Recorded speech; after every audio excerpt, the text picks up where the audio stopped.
الله الرحمن الرحيم الحمد لله رب العالمين والصلاة والسلام على سيد المرسلين محمد وآله وصحبه أجمعين. ربنا آتنا في الدنيا حسنة وفي الآخرة حسنة وقنا عذاب النار. السلام عليكم ورحمة الله وبركاته. بنراني برز خوشويست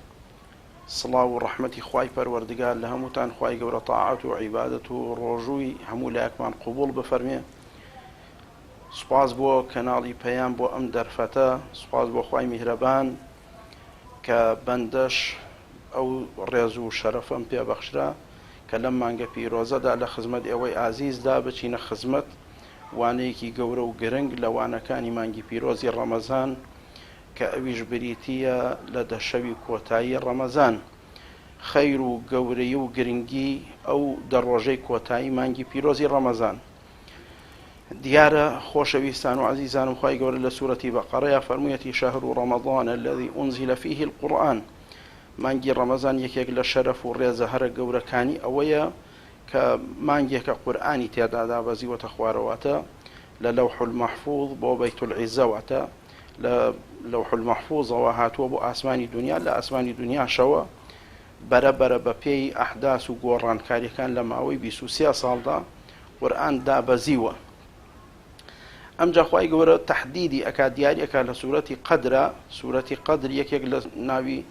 یەکێک لە سوورەتەکان کە بە ناوی سوورەتی قەدر ناونراوە. خوای گەورە لەم سوورەتەدا باسی گەورەی و گرنگی ئەم سوورەتەمان بۆ ئەکا، باسی گەورەی ئەم شەوانەی کۆتایی مانگی پیرۆزی ڕەمەزانمان بۆ ئەکا کە قورئان لە مانگی ڕەمەزانە هاتووەتە خوارەوە بە تەحدید لە دەشەوی کۆتایی ڕەمەزانە، لە ئاسمان لە لەوح المەحفوظەوە بۆ ئاسمانی دنیا کە پێوترێ بەیت العیزە. لەخوای گەورە فەرمێ ئینا ئەنزەلناه فی لەیلەتی القەدر. ئێمە قورئانمان دابەزاندووە لە لەیلەت القەدردا، واتە شەوانی ڕێز یا شەوانی قەدر، ئەو شەوانەی کە قەدر و ئەندازەگیری تێئەکرێ، قەدر و ئەندازەگیری ئەجەل و ڕزق و ڕۆزی و چی لەو ساڵەدا ئەکوزەرێ خوای گەورە ئەندازەگیری تایە ئەکا و دیاریەکە.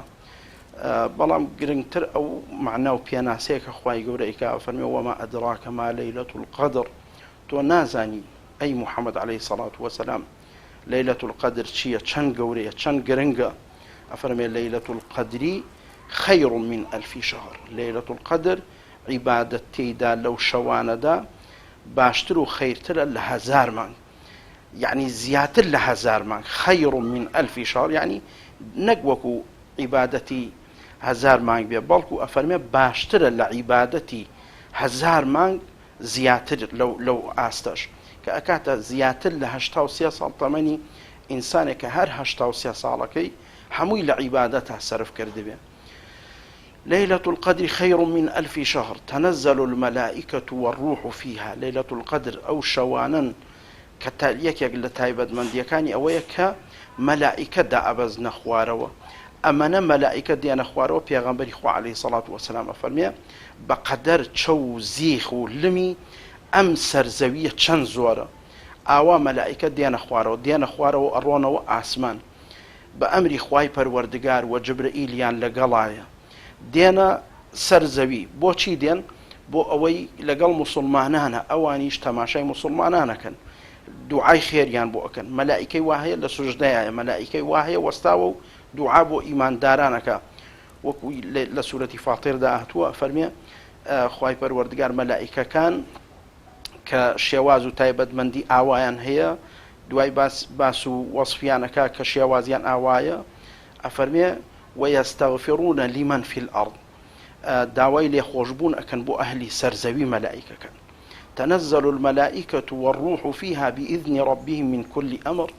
أو ملائكانە دێنە خوارەوە دوعا بۆ ئیماندارانەکەن، ئەچنە هەموو شوێنێکی ئەم سەرزەویە جگە لە شوێنێکە خراپەی تێئەکرێ، جگە لە شوێنێکە شایستە نەبێ بۆ مەلائیکە و بۆ پاکی فریشتەکان، چونکە مەلائیکە ناچێتە هەموو شوێنێکەوە، ناچێتە شوێنێکەوە کە بێ ئەمری و بێ فەرمانی خوای گەورەی تیا بکرێ. لەبەرەوە ئەوانە چنە شوێنێکەوە کە مەجلیسی زیکر بێ، مەجلیسی و یادی خوای گەورەی تیا بکرێ، قورئانی تیا بخوێنرێ، طاعەت و عیبادەتی تیا بکرێ، کۆمەڵە شتێکی تیا بکرێ کە خوا پێی خۆشە. بإذن ربي من كل أمر سلام هي حتى مطلع الفجر أو شەوە هەمووی سەلامەتیە. شەیاطینەکان ناتوان خراپەیتیان بکەن، هەمووی بەسراونەتەوە لە مانگی ڕەمەزان، بە تایبەت لەو دەشەوەی کۆتاییدا ناتوان هیچ خراپەیەک بکەن، بەسراونەتەوە ناتوان خراپە بڵاوکەنەوە بەسەر ئەهلی سەرزەویدا. یا سەلامون هیە، مەلائیکەکان سەلام لە خەڵکی ئەکەن. لە ئەسەردا هاتووە ئەفەرمێت جبرائیل عەلەیهی سەلام لەو شەوەدا تەوقە و دەسی بەر ئیماندارانی ڕاستەقینە ئەکەوێت لە نیشانەکانی ئەوەیە کە کاتێ ئیماندارێ فرمێت لە چاوەکانی ئەبارێتە خوارەوە، یاوەکو دڵەکەی پڕ ئەبێ، یاوەکو جەستەی نەرم ئەبێ، یا قژی شێواوە بێت و شێوازێکی تایبەتی دێ بەسەرە. ئەفەرمێ ئەوە عەلامەت و نیشانەی ئەوەیە کە جبرائیل عەلەیهی سەلام دەسی پیاهێناوە. ئەو شەرەفە گەورە چەند گەورەیە کە مەلائیکەی وەحی دێتە خوارەوە کە وەحی بۆ هەموو پێغەمبەران عەلەیهیمو سەڵات وەسەلام هێناوە. لەو شەوەدا ئەو مەلائیکەیە دائەبەزێ دووبارە سەلام و تەوقە و دەست بەسەرهێنانەکە بۆ ئەوانەی کە هەڵگری ئەو پەیامەی خوای پەروەردگارن کە ئەو لەگەڵ یا ژیا و هەمیشە هێناوێتی بۆ پێغەمبەری خوا عەلەیهی سەڵات وەسەلام. سەلام هی حتا مطلع الفجر، حتا بەرەبەیان تا فەجرەکە ئەم مەلائیکانە دائەبەزن و سەر ئەکەونەوە دوعا بۆ ئەهلی ئیمانەکەن، دوعا بۆ مسلمانانەکەن. کاتێکە ئەبین و دێن ئەم مەلائیکانە، ئەو مەلائیکانە کە کاتی خۆی پرسیاریان لە خوای گەورە کرد پێشەوەی کە ئینسان دروست بکرێ، خوای گەورە دروستیکە. ئەو مەلائیکانەی پرسیاریان لە خوای گەورە کرد و فەرمویان ئەی خوای ئەم ئینسانە تۆ دروستیەکەی چۆنە؟ ئایا شەڕەنگێزە، خوێن ڕێژە، خەڵکانی مفسید و فاسید و خراپەکارن چین؟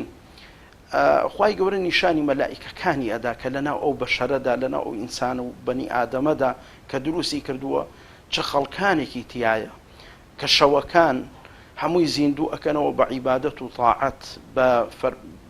گوێڕاڵی پەروەردگاریان،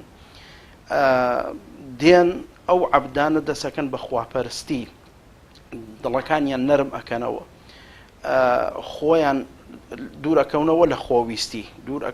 نزیکە بنەوە لە خواپەرستی. بۆیە هەموو ئەو ئیمانداران کۆ ئەبنەوە لە ماڵێک لە ماڵەکانی خوای پەروەردگار، لە مزگەوتەکانە، لە شوێنە تایبەتەکانە کۆ ئەبنەوە بۆ یادی پەروەردگار، یادی خوای گەورە ئەکەن، هەر یەک بە شێوەیەک، هەر یەک بە جۆرێک. جا ئەو کاتە مەلائیکەکان دێن تەماشای ئینسانەکانەکەن، تەماشای ئیماندارەکانەکەن، ئەبینن یەکێک لە سوجدەیە سوجدەی بۆ خوای پەروەردگار بردووە، ئەبینن یەکێک خەریکی نوێژکردن و بە زۆر بە خۆشوعەوە، زۆر بە لەسەر خۆی نوێژەکەی ئەکا بۆ پەروەردگار، ئەبینن یەکێک دەستەکانی بەرز کردوێتەوە بۆ ئاسمان و داوای لێبوردن لە پەروەردگارەکە، ئەبینن یەکێک لەو لاوە قورئانێک و مصحەفێکی بەدەستەوە گرتووە یا مۆبایلێکی بەدەستەوە گرتووە، دیراسی قورئانەکە، قورئانە خوێنێتەوە، تەفسیرەکەی ئەخوێنێتەوە، فەرمایشتەکانی پێغەمبەری خوا عەلەیهی سەڵات وەسەلام دیراسە ئەکا. یەکێک لەو لاوە لە کەنار و لە سوچێکی چۆڵدا دانیشتووە و بۆ خۆی بیر ئەکاتەوە، فەرمێس تنۆک تنۆک، وردە وردە، دڵۆب دڵۆب لە چاوەکانی بەرئەبنە خوارەوە و پەشیمانی دەرئەبڕێ بۆ ڕۆژانێکی ڕابردووی کە بە شتەی لاوەکی پڕی کردووەتەوە. کاتێ مەلائیکە دێن ئەم دیمەنە جوانە ئەبینن لە ناو ئینسانەکانە، ئەو کاتە ئەڵێن خوای گیان بەڕاستی تۆ چاکت زانی ئەم بەنی ئادەمە چەند خەڵکانێکی پاکی تایە، پێغەمبەرانی تیا بوون، ئەوە شوهەدا و ساڵحین، خوایە ئەم هەموو ئیماندارە ساڵحەی تایە و هاتوون بۆ ئەوەی تۆ لە خۆیان ڕازی بکەن. پێغەمبەری خوا عەلەیهی سەڵات وەسەلام فەرمێ من قام ليلة القدر إيمانا واحتسابا غفر له ما تقدم من ذنبه. چەند مژدەیەکی گەورەیە ڕۆژوەوانانی عزیز، چ مژدەیەکی گەورەیە. من قام ليلة القدر، هەر کەسێک شەوانی قەدر هەستێتەوە زیندوی کاتەوە بە عیبادەت، بە تاعەت، بە هەر شتێک کە خوا پێی خۆشە، هەر شتێک خوا پێی ڕازیە. عیبادەت ئەوەیە کە خوا پێی ڕازی بێ، لەسەر بەرنامەی خوا بێ، بە ئیخلاسەوە بێ، بە نیەتی پاکەوە بێ. عیبادەت ئەوەیە کە خوا خۆشی بێ، حەزی پێ بکە، لەبەر خاتری خوای گەورە ئەنجام بدرێ، ئەمە پێوترێ عیبادەت. تۆ هەر شێوکەی کە خوا ڕازی کات لەبەر خوا بیکەی، ئیخلاست هەبێ بۆ پەروەردگار، لەسەر پەیامەکەی خوا و پێغەمبەر عەلەیهی سەڵات وەسەلام بیکەی، ئەمە عیبادەتە. جا ئەم عیبادەتە ئەگەر کردت، ئەم بەندایەتی ئەگەر ئەنجامتدا بۆ ڕەب العالەمین ئاوا بەو شێوە ئەو مەلائیکانە ئەم دیمەنە ئەگوازنەوە باسی ئەەکەن لە ئاسمان باسی ئەەکەن بۆ یەکتر ئەڵێن چۆن عەبدەکەن خوای گەورە فەرمێ چۆن عەبدەکەمتان بەجێشت وەڵا عەبدەکەمان بەجێش خوایە خەریکی تاعەت و عیبادەت بوو ساڵی ڕابردوو خراپ بوو وەڵا فڵان کەس خوای پەروەردگار ساڵی پار باشتر بوو لەم ساڵ دەیت باشە دوعای خێر بۆ ئەوەی پار بکەن کە خراپ بوو ئەم ساڵ باشە دوعای خێر مەکەن بۆ ئەمەیان کە پار باش بوو ئەم ساڵ خراپە دوعا بۆ ئەویانەکەن کە پار خراپ بوو ئەم ساڵ باشە جا لەبەرەوە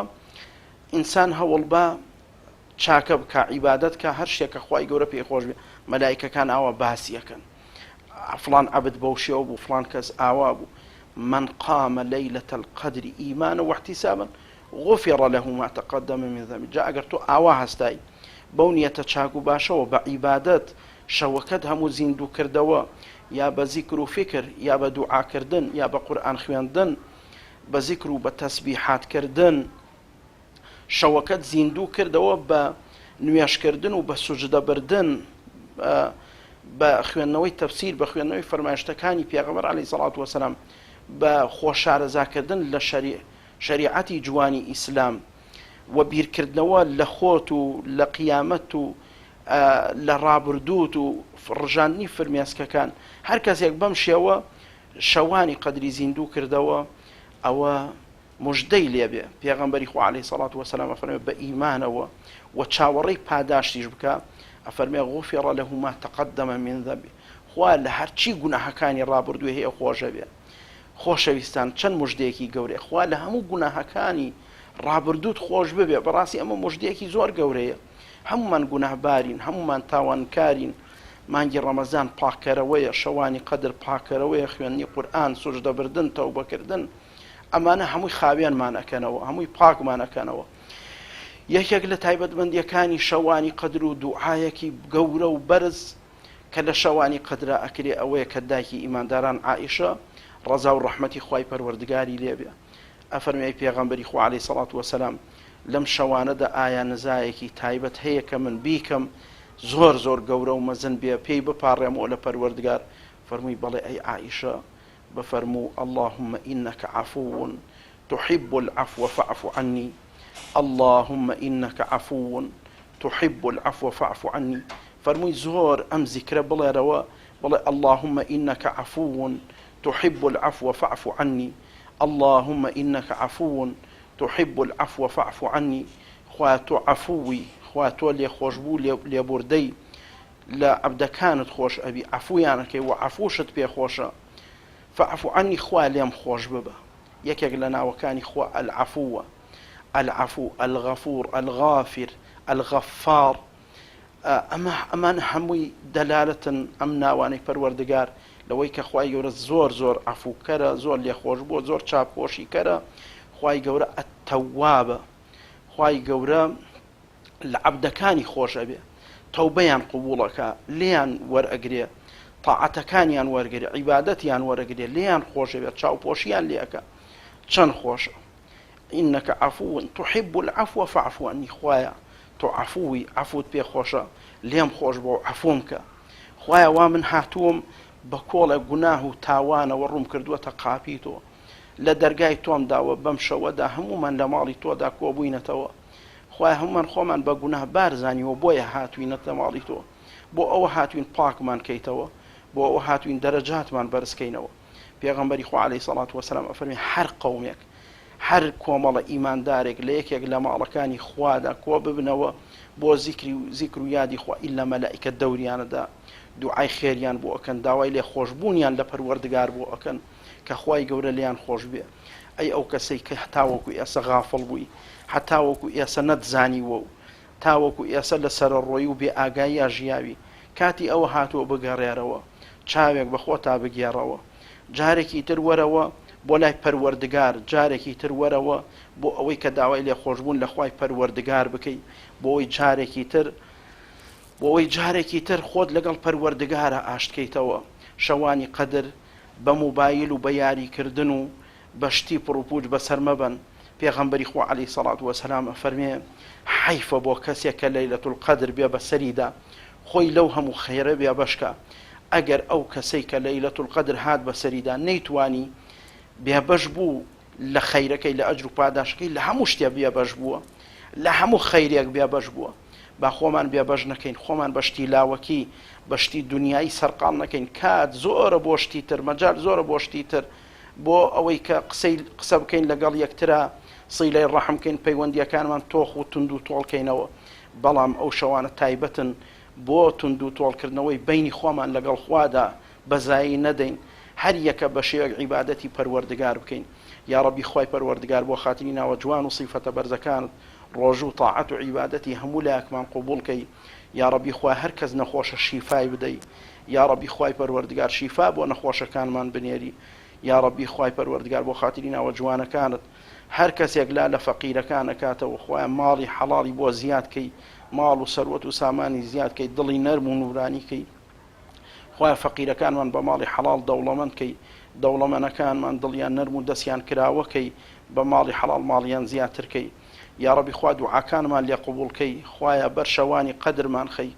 یا ڕەبی خوا بەر ئەو شەوە پیرۆزانەمان خەی بۆ خاتری ناوە جوان و صیفەتە بەرزەکانت آمين أقول قولي هذا وأستغفر الله لي ولكم وصلى الله على نبينا محمد وعلى آله وصحبه أجمعين والسلام عليكم ورحمة الله وبركاته.